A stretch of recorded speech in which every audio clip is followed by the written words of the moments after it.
Thank you, Mr. Chairman. Good morning, gentlemen. I'm going to switch gears to corporate net income tax. Very complex issue is mandatory combined reporting.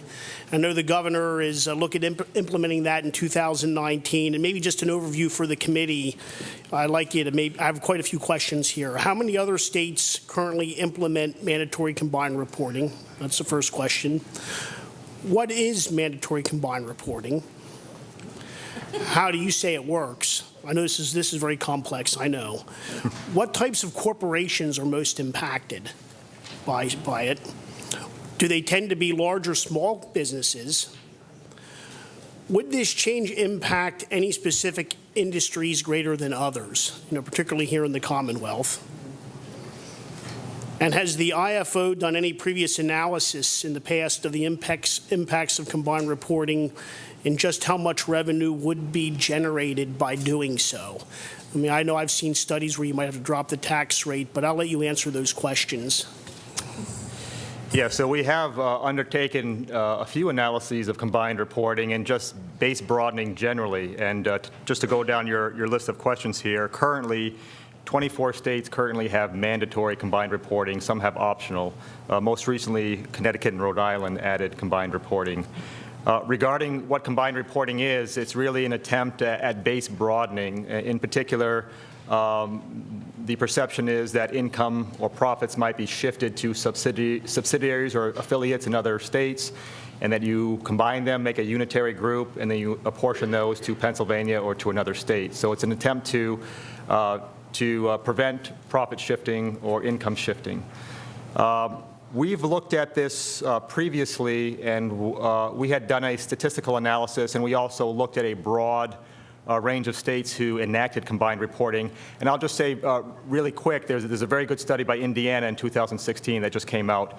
Our sense of it is that combined reporting could increase the tax base by roughly 8 to 12%. And that's what we use for our prior analysis, that about 10 to 12% expansion of the base, and therefore about a 10 to 12 expansion of the revenues as well. Our number currently where we are is considerably lower than the administration. They're somewhat higher than we are, so we're working to reconcile those differences. Regarding the industries that are impacted and the size of the firms, these are generally larger firms. Of course, they're multi-state. Generally, manufacturers are affected more than others. And it tends to be larger corporations, I would assume. That's correct. Following up on another issue, net operating losses. I know we're looking currently right now at the current law provides that a corporation may deduct net operating losses in amount of the greater of $5 million or 30%. And the governor wants to propose a change to just change that to 30% of taxable income.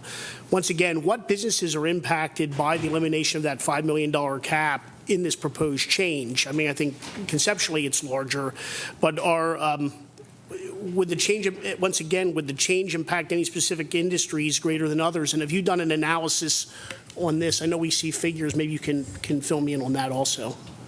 Sure. We do have the data to undertake that type of analysis, and we will be doing so for our report that's coming out in a month.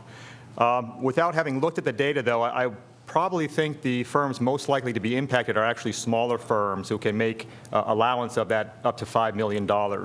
Whereas a larger firm would maybe choose to use the share, the 30%. Again, I think these are more inclined, the industries to be impacted are more cyclical. They have a buildup of losses, and I would put, again, manufacturers in that category. I appreciate that. Well, just one quick question, going back to combined reporting. Not all states have seen an increase in that, correct? I mean, you've done it. I mean, there have been decreases in other states that have gone to combined reporting.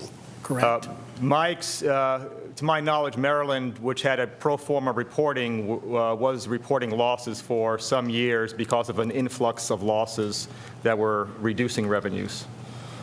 Thank you. Thanks, Mr. Chairman.